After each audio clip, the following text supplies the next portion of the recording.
Hello guys, welcome back to my channel Swapnapuran ব্লগে তোমাদের সবাইকে অনেক অনেক স্বাগত, অনেক অনেক ভালোবাসা জানিয়ে একটা নতুন ব্লগ নিয়ে চলে আসলাম। তো আমি আর আমার মা যাচ্ছি আজকে ঘুরু করতে। আমরা যাচ্ছি আমার মাসির বাড়িতে। তোমরা আশা করি সেটা যারা যারা আমার আগের ব্লগ দেখেছো তাদের বাড়ি তোমরা চেনো। তো চলো, যারা যারা এখনো দেখোনি তারাও ভিডিওটা দেখতে থাকো, যারা দেখেছো তারাও দেখতে থাকো।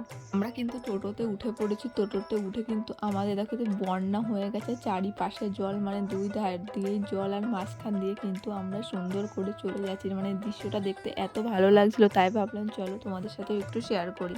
আশা করি তোমাদেরও ভিডিওটা ভীষণ ভালো লাগবে। আর তোমরা কে কোথা থেকে আমার ভিডিও দেখো সেটাও কিন্তু অবশ্যই কমেন্ট করে জানিও। যদিও ভিডিওটা অনেক দিনই হয়ে গেল, সেভাবে এডিট করে পোস্ট করা হয়নি, তাই আজকে ভাবলাম চলো তোমাদের সাথে সবটা যখন শেয়ার করি, এটাই বা কেন করবো না, তো চলো এটাও করে দিলাম। তারপর এই দেখো, অনেকটা আসার পরে আমরা কিন্তু টোটোর থেকে নেমে পড়েছি। নেমে এখানে কিন্তু মিষ্টি কিনতে চলে এসেছি। মা এখানে দেখছে কোন মিষ্টিটা কিনো, তাহলে চলো আমরা ততক্ষণে মিষ্টি কিনতে, ততক্ষণে চ্যানেলটা সাবস্ক্রাইব করো।